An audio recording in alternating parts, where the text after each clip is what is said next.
Assalamualaikum warahmatullahi wabarakatuh, sahabat maupun rekan tani sekalian, khususnya mitra petani SAS dimanapun berada. Kali ini saya ingin mereview, terutama untuk menanggapi banyaknya pertanyaan dan permintaan saran dari para sahabat maupun rekan tani yang saat ini banyak menanam tanaman hortikultura, terutama kalau di wilayah Jawa dan Sumatera yang sekarang ini memang lagi banyak-banyaknya terjadi hujan atau terjadi musim penghujan. Mengingat untuk berbudidaya tanaman hortikultura di musim penghujan ini kan relatif sulit dan rewel ya untuk jenis tanaman baik cabai, melon, semangka, dan lain-lain. Jadi kalau dari SAS sendiri, kalau saya pribadi menilai bahwa banyak teman-teman dan sahabat tani sebagai pengguna produk SAS justru lebih memilih berbudidaya tanaman hortikultura pada saat musim penghujan. Mengingat di produk SAS ini ada beberapa nutrisi yang seyogianya sangat baik untuk diterapkan pada kondisi musim penghujan. Terutama kalau di musim penghujan itu kan kita harus mensiasati bagaimana lahan yang bacek atau banyak mengandung air, kemudian kelembaban yang tinggi, serta banyaknya serapan air oleh tanaman sehingga tanaman menjadi lebih jenuh, dan pada akhirnya karena kejenuhan air yang diserap tanaman itu membuat tanaman menjadi kurang bisa untuk memaksimalisasikan penyerapan unsur hara. Apalagi dengan kelembaban tinggi dan intensitas cahaya matahari yang semakin berkurang, ini akan mengakibatkan tanaman menjadi sulit untuk menjalani proses fisiologi dalam hal fotosintesa. Apalagi dengan suhu yang rendah, kemudian kelembaban tinggi, hal ini akan memperlambat proses serapan unsur hara ke tanaman baik melalui akar maupun daun. Jadi buat sahabat dan rekan tani bagi yang belum mengenal produk SAS, kecuali bagi teman-teman yang tadi banyak ngobrol sama saya japri di WA, di mana mereka justru merasa lebih tertarik ya atau lebih suka berbudidaya tanaman horti di musim penghujan bila menggunakan nutrisi SAS. Nah, di sini saya akan menjelaskan produk-produk atau nutrisi apa saja dari SAS yang memang urgent diperlukan untuk teknis budidaya tanaman di musim penghujan, khususnya untuk tanaman hortikultura. Di sini yang perlu saya nanti sedikit jelaskan, paling utama adalah ini ya, parasut.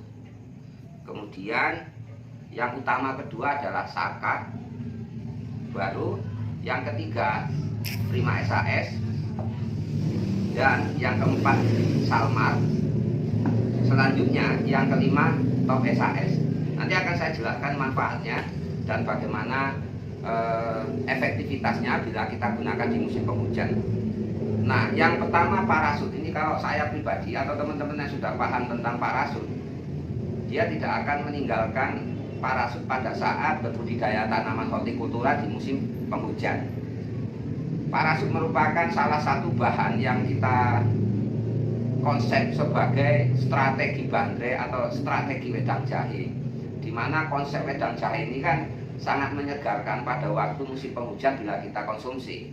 Nah, begitu juga strategi itu kita terapkan ke tanaman. Yang pertama, secara kandungan, parasut selain mengandung karbon yang aktif, kemudian juga dibekali ada sedikit unsur hara kalsium, zinkum oksi, dan ada juga asam amino yang bersumber dari protein nabati. Nah, kemudian manfaat kegunaan yang pertama yaitu untuk mereduksi unsur klor. Nah, ini banyak terjadi di lahan-lahan daerah pasang surut ya, atau dekat laut atau dekat payau dan gambut, di mana kadar klornya tinggi. Karena kadar klor yang tinggi ini akan membuat tanaman menjadi kualitasnya jelek dalam tumbuh kembangnya, sehingga diharapkan dengan aplikasi parasut di lahan itu akan membantu mengurangi resiko ataupun pengaruh buruk dari unsur klor. Unsur klor ini banyak disuplai melalui air garam, makanya lebih banyak terjadi di lahan pasang surut, karena air laut itu kan pastinya mengandung garam yang otomatis akan menyediakan klor secara berlebihan. Kemudian pada saat musim penghujan, manfaat dari parasut yang tidak kalah pentingnya adalah mendongkrak pH. sifat parasut dalam hal menaikkan pH ini cukup radikal ya. Apabila kita aplikasikan melalui kocoran pada lubang tanam, terutama pada saat kondisi tanah lembab atau habis hujan, itu sangat reaktif dalam mempercepat proses naiknya pH. Dan secara pengalaman bisa naik antara 1,5 sampai 2 digit setelah 3-4 hari aplikasi parasut. Aplikasinya kita kocorkan ya ke lubang tanam atau di sekitaran titik tanam. Nah, untuk bisa lebih efektif lagi, alangkah lebih baiknya dicampurkan dengan top SAS. Jadi kalau untuk kocoran, parasut itu kita gunakan dengan dosis 2 tutup atau 50 cc per tangki yang ukuran 16 liter. Tapi kalau di musim kemarau, usahakan dosisnya dikurangi separuh dengan interval waktu yang lebih panjang, 2 kali lipat daripada musim penghujan. Tapi kalau musim penghujan, kita lihat situasinya, kalau hujan terus menerus ya bisa kita lakukan 5-7 hari aplikasinya ke lubang tanam. Tapi kalau intensitas hujannya tidak terlalu sering, ya bisa kita gunakan 7-10 hari aplikasi. Nah, namun dengan kondisi secara rutin dan berkala kita aplikasikan parasut melalui kocoran, insya Allah akan menjaga netralitas ataupun stabilitas dari keasaman ataupun pH tanah dan media tempat tumbuhnya tanaman. Nah, ini sangat penting ya, karena musim penghujan itu biasanya lahan budidaya kita itu sering drop atau penurunan pH secara drastis, apalagi setelah turun hujan atau setelah tergenang air. Nah, kemudian daripada itu, untuk bahan ataupun kandungan parasut itu sendiri, selain ada unsur-unsur hara seperti kalsium, zinkum, kemudian asam amino dari protein nabati, ditambah lagi karbon aktif, ini akan membantu dalam proses penghangatan atau peningkatan suhu pada media pertanaman. Sehingga dengan peningkatan suhu tersebut dipastikan akan membuat akar tanaman menjadi lebih nyaman dan reaktif, serta bisa secara produktif untuk melakukan tugasnya dalam hal penyerapan air dan unsur hara. Terutama sekali unsur hara, karena kalau pada posisi lembab dan basah, air itu tanpa diserap pun sudah masuk ke jaringan tanaman secara proses fisiologi, baik osmosis maupun difusi. Jadi itu sudah otomatis. Nah, jadi kemudian untuk parasut ini sendiri sifatnya memang sangat radikal ya, dan panas. Maka kalau di musim kemarau tidak saya anjurkan banyak-banyak penggunaannya, kecuali untuk pencegahan dan pengendalian penyakit Laevusarium.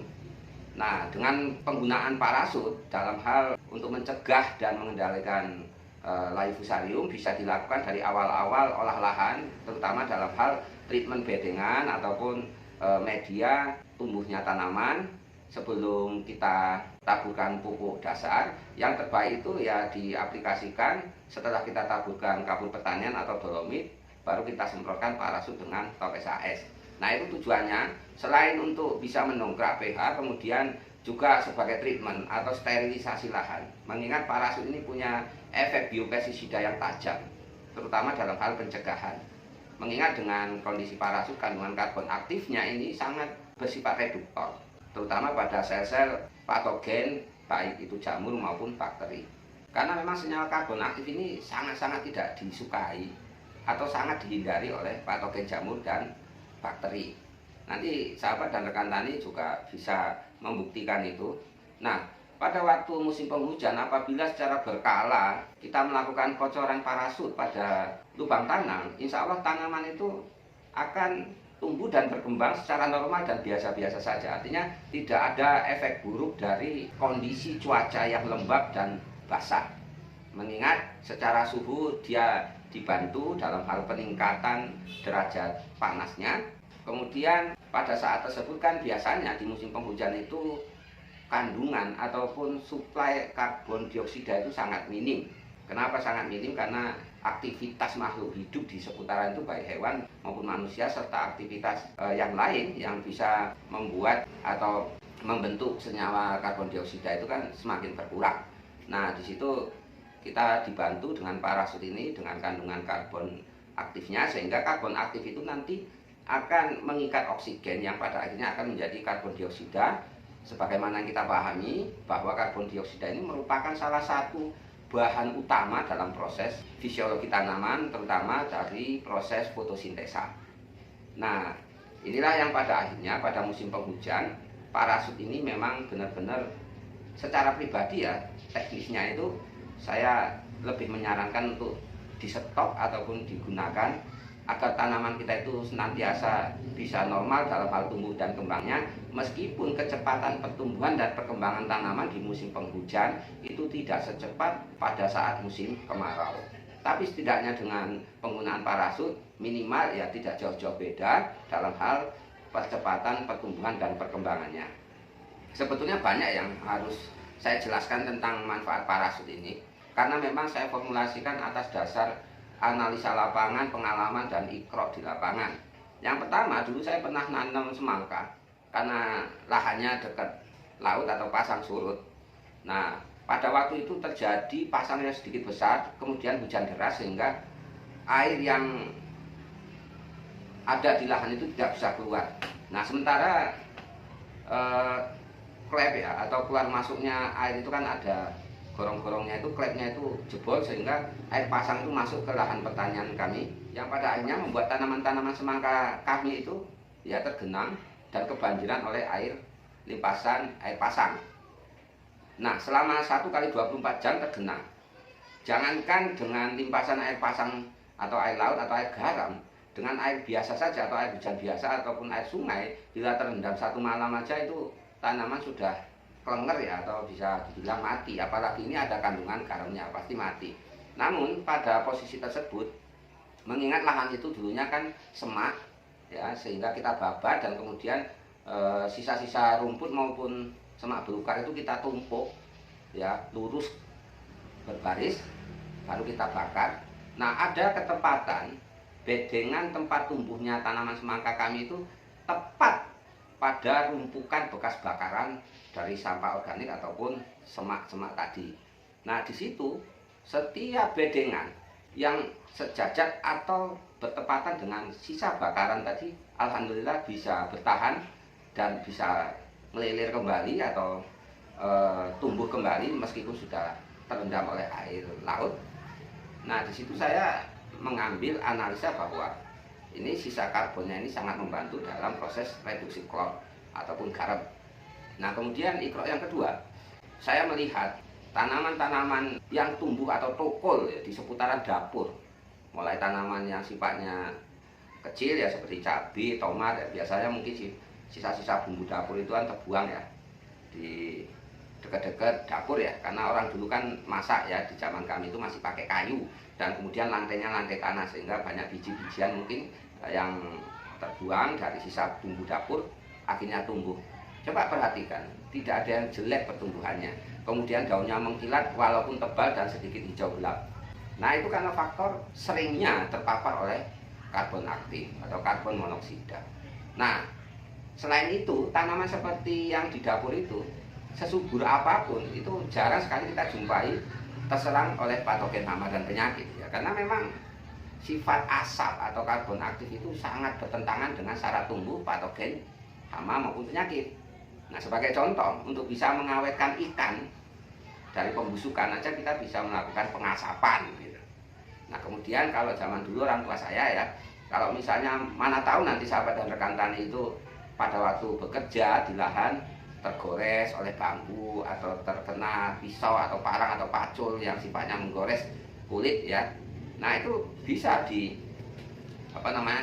olesi dengan parasut, karena sifat karbon aktif yang ada di parasut itu akan mempercepat proses pembekuan hemoglobin atau akan mempercepat proses pembekuan darah sehingga darah yang mengalir itu segera cepat macet gitu. Walaupun nanti ada rasa pedih-pedihnya, tapi ya itu sebagai pertolongan pertama, mana tahu kita pas di lahan dan kebetulan ada parasut. Nah, itu juga ikronya dulu begini ya. Orang tua saya itu kalau ada pekong atau koreng gitu kan, yang sifatnya basah, itu dikasih langes ya, kalau bahasa orang tua saya dulu, bahasa kami masih kecil. Langes itu adalah sarang laba-laba yang di atas dapur. Jadi karena sering kena asap hitam, nah, hitam itu langsung dikoreng pekong. Kalau zaman masih kecil itu masih banyak lah koreng pekong. Nah, itu langesnya itu ya ditempelkan ke koreng atau pekong tadi, insya Allah akan cepat mudah kering. Nah, makanya apabila nanti tanaman kita juga terluka oleh faktor teknis, misalnya terkena parang atau apapun, yang sifatnya bergetah dan mengalir terus cairan dari tanaman juga bisa diolesi dengan parasut untuk bisa membekukan dan menghentikan aliran dari cairan tanaman tadi. Nah kemudian apakah parasut itu hanya untuk dikocokkan? Tidak. Jadi parasut itu juga bisa disemprotkan, apalagi di musim penghujan lebih saya sarankan serutin mungkin, tapi berkala ya. Nah karena dengan kita rutin mengaplikasikan parasut ini seminggu sekali atau 5 hari sekali dengan dosis 1 tutupnya atau 25 cc, insya Allah akan menyehatkan tanaman dan menghindari tanaman dari penyakit jamur, bakteri maupun serangan hama seperti yang sudah saya jelaskan tadi. Nah tapi kalau musim kemarau ini agak repot ya kalau kita menggunakan parasut karena sifatnya panas. Kalau nanti sahabat dan rekan tani menggunakan parasut di musim kemarau disemprot secara rutin, nanti tanamannya itu kayak gimana ya, seperti kekurangan air, warna daunnya juga kuning seperti kena virus gitu, atau gimana lah gitu, pokoknya sangat tidak mengenakan. Kecuali kalau untuk mencegah dan mengendalikan lai fusarium ya. Nah nanti kalau ada gejala lai fusarium pada tanaman kita bisa menggunakan parasut ini dengan dosis 2 tutup atau 50 cc yang ditambahkan dengan Prima SAS dosis 50 cc, kita kocorkan di lubang tanam atau di seputaran perakaran tanaman. Insya Allah ya, meskipun tidak bisa mengobati tanaman yang sudah terkena, tapi dia bisa mencegah penularan dari jamur bakteri tadi. Nah ini sudah teruji ya kalau dalam hal penanganan lai fusarium ya insya Allah. Tapi nanti teman-teman jangan kaget begitu diaplikasikan parasut dan Prima SAS untuk pengendalian jamur bakteri lai fusarium itu biasanya akan berefek buruk pada tanaman. Tanaman jadi sedikit kaget, kemudian daunnya menguning ya, geradakan gitu. Nah, walaupun itu hanya berlaku beberapa hari, tapi nanti akan pulih kembali. Nah itulah makanya saya bilang sangat radikal ya dalam hal proses pencegahan hama dan penyakit. Nah jadi sahabat dan rekan tani sekalian, itu penjelasan saya karena untuk menanggapi beberapa pertanyaan dari sahabat dan rekan tani, apalagi parasut ini masih banyak yang belum paham tentang manfaat dan kegunaannya. Nah nanti akan kita lanjutkan review-review dari produk-produk SAS lainnya karena durasinya sudah terlalu panjang. Tapi memang karena banyak yang memang harus saya jelaskan dari setiap formulasi SAS, mengingat manfaat dan kegunaan serta kandungannya itu luar biasa kompleks. Demikian. Semoga kita semua diberikan kesehatan dan kelapangan rezeki berkah selalu. Saya Budiarto bersama SAS Jayalah Petani Indonesia. Barakallahu fikum. Salam tani. Wassalamualaikum warahmatullahi wabarakatuh.